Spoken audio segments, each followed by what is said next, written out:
Hello students. मैं मैं अजय सांगवान आपके लिए एक नया लेक्चर लेके आया हूँ और ये लेक्चर है relation between different physical parameters of electromagnetic wave when it move from one medium to another medium. और ये पार्ट है नॉर्मल इंसिडेंस का। हम एक टॉपिक डिस्कस कर रहे हैं नॉर्मल इंसिडेंस का। तो इन बिटवीन कुछ इंपॉर्टेंट पैरामीटर आते हैं। अगला जो लेक्चर होगा ना नॉर्मल इंसिडेंस का, उसको अच्छे से समझने के लिए आपको ये पता होना चाहिए velocity of one medium and second medium वो आपस में कैसे कनेक्टेड है, electrical permittivity and magnetic permeability ये वेलोसिटी एंड रिफ्रैक्टिव इंडेक्स इससे कैसे रिलेटेड हैं, ठीक है। और ये बीटा पैरामीटर जो आपने प्रीवियस लेक्चर में नॉर्मल इंसिडेंस का जो आपने प्रीवियस लेक्चर किया था जिसमें आपने amplitude of reflected wave in terms of amplitude of incident wave and amplitude of transmitted wave in terms of amplitude of incident wave find out किया था। और ये जो बीटा पैरामीटर दिख रहा है दिस इज दिस क्वांटिटी। तो यहाँ पर भी देखिए बीटा की वैल्यू क्या होगी, तब वो आप तभी फाइंड आउट कर पाओगे जब आपको μ1 μ2 v1 v2 और इसी को नीटा 1 नीटा 2 के लैम्डा इनकी टर्म में कैसे रख सकते हो वो भी। चलिए मैं इसमें एक दो पैरामीटर और लिख देता हूँ। जैसे यहाँ पे लिख दिया मैंने lambda 1 wave length of electromagnetic wave in first medium and lambda 2 wave length in second medium. तो ये भी इनको भी आप कनेक्ट कर सकते हो, ठीक है। और वेलोसिटी हो गया और भी यहाँ पे के propagation constant k1 and k2 इनको भी आप कनेक्ट कर सकते हो, ठीक है। तो फॉर द टाइम बीइंग हम स्टार्ट करते हैं how these are connected with one another. And यहाँ पे हमारे पास मान लेते हैं, हम इसको थोड़ा सिंप्लीफाई करने के लिए हम एज्यूम कर लेंगे ये जो दोनों मीडिया हैं medium 1 and 2 this is the interface जो एक मीडियम को दूसरे से अलग कर रहा है। तो ये जो दोनों मीडियम है ये नॉन मैग्नेटिक है। आपको लिखा मिलता है बहुत बारी नॉन मैग्नेटिक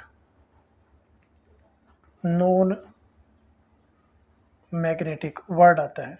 तो नॉन मैग्नेटिक का मतलब ये होता है, अब आप ये समझो कि आप किसी भी मीडियम को, जैसे हम कोई मटेरियल मीडियम है, हम कहते हैं कि ये डायमैग्नेटिक मटेरियल है, ये पैरामैग्नेटिक है या फेरोमैग्नेटिक है। तो उसका जो बिहेवियर होता है ना in presence of external magnetic field, वो बिहेवियर ये डिसाइड करता है कि मटेरियल को आप पैरा डाया या फेरोमैग्नेटिक मटेरियल बोलेंगे या एंटी फेरो बोलोगे या कुछ और बोलेंगे, ठीक है। तो नॉन मैग्नेटिक वो होता है material, non magnetic material medium अगर लिख दिया जाए तो इसका मतलब ये होगा जब उस मटेरियल को आप एक्सटर्नल मैग्नेटिक फील्ड में रखते हैं तो वो इरिस्पॉन्सिव है, ठीक है, वो रिस्पॉन्ड नहीं कर रहा। तो इसका मतलब हुआ कि जितनी एयर में से मैग्नेटिक फील्ड लाइन पास हो रही थी वो उसमें से भी उतनी ही हो रही है, ठीक है। जैसे कि इसको मैं ग्राफिकली अगर समझाऊँ आपको तो ये यूँ होगा, मान लो ये डायमैग्नेटिक है, हम पढ़ते हैं कि डायमैग्नेटिक मटेरियल में magnetic field lines, diamagnetic material repel magnetic field lines feebly. तो यहाँ पर देख पा रहे हैं मैग्नेटिक फील्ड लाइंस के बीच का गैप बढ़ गया, ये देखिए, ठीक है। और कोई मटेरियल ऐसा हो जो मैग्नेटिक फील्ड लाइन को खींच ले तो उसके अंदर मैग्नेटिक फील्ड बढ़ जाएगा, यहाँ पे मैग्नेटिक फील्ड घटता है, ठीक है। और अगर फेरोमैग्नेटिक मटेरियल होता और मान लो ये स्ट्रेट मैग्नेटिक फील्ड लाइन पास हो रही है, ये देखिए, और यहाँ पे मैंने एक फेरोमैग्नेटिक मटेरियल रख दिया तो ये बाहर वाली फील्ड लाइन को खींच लेगा, ये फील्ड लाइन इसके अंदर से जाएंगे। तो इस टाइप के मटेरियल में मैग्नेटिक फील्ड बढ़ता है, समझ पा रहे हो। तो अब जो नॉन मैग्नेटिक मटेरियल है उसमें उसका मतलब ये हुआ कि ये मैग्नेटिक फील्ड लाइंस को रिस्पॉन्स ही नहीं करेगा। तो magnetic permeability of the first medium, दोनों मीडियम हमारे नॉन मैग्नेटिक हैं, इसलिए दोनों मैग्नेटिक दोनों मीडिया की मैग्नेटिक परमिएबिलिटी उतनी ही होगी जितनी एयर की है। ओके, तो जब आप इन दोनों मीडियम की रिलेटिव मैग्नेटिक परमिएबिलिटी निकालेंगे तो वो आपकी 1 आएगी। ऐसा क्यों? क्योंकि रिलेटिव मैग्नेटिक परमिएबिलिटी रेशियो होती है किसका? Magnetic permeability of the medium with magnetic permeability of the air. और नॉन मैग्नेटिक के केस में magnetic permeability of the material medium is equal to magnetic permeability of the air. That's why ये आपको याद रखना है, ठीक है, ये भी आपको याद रखना है। और ये किसके लिए है? ये नॉन मैग्नेटिक के लिए। अब यहाँ पर आ जाते हैं। सबसे पहले नॉन मैग्नेटिक मटेरियल के लिए बीटा की वैल्यू क्या होगी? तो यहाँ पे लिख देता हूँ मैं बीटा। और कैसे मटेरियल के लिए? नॉन मैग्नेटिक मटेरियल के लिए ये वैल्यू हमारी आ जाएगी V1/V2, ठीक है ना, क्योंकि μ1 एंड μ2 ये दोनों बराबर हो गए। Mu node by mu node ये कैंसिल हो जाएगा। डन। अब देखिए, अगर मैं इस वैल्यू को यहाँ पे सब्स्टिट्यूट कर सकते हैं, आगे अगले लेक्चर में करेंगे, अभी बहुत सारी चीज़ें हैं समझने के लिए। अब इसके बाद इम्पोर्टेंट टर्म आपके पास आएगी, वेलोसिटी कैसे फाइंड आउट करते हैं आप? वेलोसिटी फाइंड आउट करने के लिए हम रिलेशन यूज़ करते हैं 1/रूट, यहाँ पे लिखते हैं आप electrical permittivity of the medium, magnetic permeability of the medium. Okay, अगर आपको C फाइंड आउट करना है यानी कि स्पीड, और स्पीड किस में? एयर या वैक्यूम में, तो ε1 और ε μ1 की जगह हमारे पास वैल्यूज आ जाएंगी 1/। अब ये क्योंकि एयर या वैक्यूम में है तो यहाँ पे लिखेंगे आप हैं नोड एंड नोड। अगर मुझे रिफ्रैक्टिव इंडेक्स फाइंड आउट करना है तो मैं क्या करता हूँ? Refractive index that is C/V। ये मेरा रिलेशन होता है refractive index of a medium with respect to air, ठीक है। तो दोनों वेलोसिटी का रेशो होता है। ये 10th स्टैंडर्ड की बातें हैं।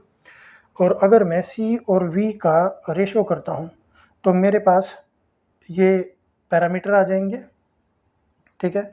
और मैं क्या लिख सकता हूँ यहाँ पे? देखिए, this will be equal to root of, मेरे पास आ जाएगा, देखिए रूट किस किस का करोगे आप?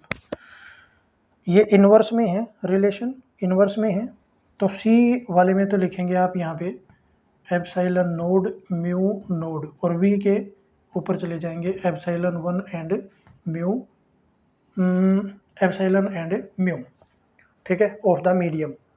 तो यहाँ पर देखेंगे आप, ये जो पैरामीटर है ε/ε नोड, ये क्या रिप्रेजेंट करता है? देखिए, ε/ε नोड ये रिप्रेजेंट करता है रिलेटिव इलेक्ट्रिकल परमिटिविटी। दूसरा पैरामीटर आया है μ/म्यू नोड, तो ये रिप्रेजेंट करेगा μ/म्यू naught. This is relative magnetic permeability, तो मैं म्यू आर लिख देता हूँ इसको।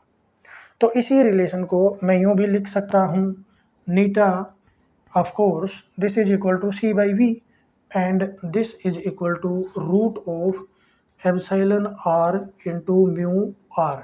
लेकिन अगर मेरा मीडियम नॉन मैग्नेटिक हो तो मैं इस वैल्यू को क्या रख सकता हूँ?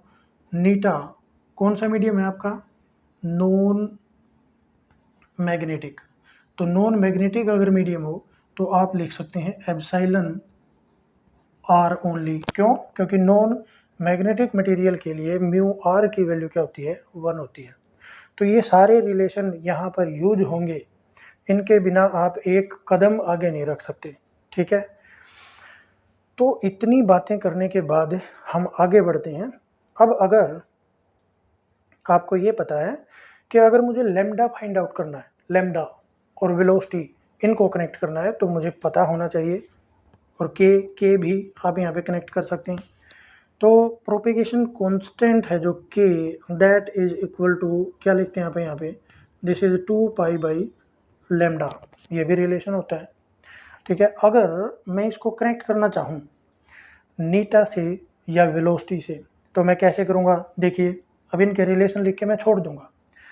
तो के इक्वल 2π/λ हो गया। वेलोसिटी और लैम्डा इनका क्या रिलेशन है? velocity this is equal to lambda divided by the time period, ठीक है, lambda by t, 1 by t inverse of time period, this is frequency.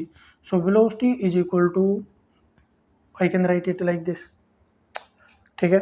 अगर मैं वेलोसिटी को k एंड ओमेगा की टर्म में लिखना चाहूँ तो मैं क्या कर सकता हूँ, इसी को थोड़ा मॉडिफाई कर सकता हूँ। कैसे?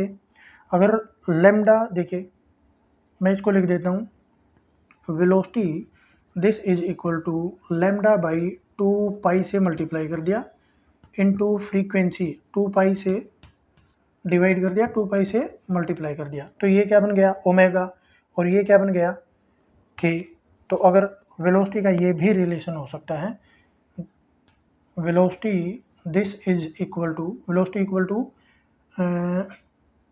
Omega divided by k. देखिए ये भी एक रिलेशन है, ये भी एक रिलेशन है, इतने सारे रिलेशन, ये आप कहीं पर यूज करें, ये मर्जी आपकी है। वेलोसिटी में और लैम्डा में ये देखिए ये रिलेशन हो गया, ठीक है। और देखिए ये रिलेटिव मैग्नेटिक परमिएबिलिटी का रिलेशन है, ये रिलेटिव इलेक्ट्रिकल परमिटिविटी का रिलेशन है। This is the relation for speed of light in vacuum, this is the relation for speed of, अब ये देखिए यहाँ पर आपने 1 यूज कर दिए, तो इसका मतलब ये फर्स्ट मीडियम की वेलोसिटी होगी, ठीक है। जनरल केस डिस्कस कर रहे थे, तो ये जनरल रिलेशन है अपने, तो अगर फर्स्ट मीडियम के पैरामीटर निकालने हैं तो यहाँ पे 1 आ जाएगा। नीटा, अगर यहाँ पे नीटा 1 चाहिए आपको, तो यहाँ पे आपका V1 होना चाहिए, ठीक है। तो ये यहाँ से देखिए ये नीटा का रिलेशन है, अभी आप सीख रहे हैं, और ये इतना रिलेशन ये आप 10th लेवल में सीख चुके हैं। आगे देखिए नॉन मैग्नेटिक मीडियम के लिए जो नीटा की वैल्यू है वो हमारी ये आ गई।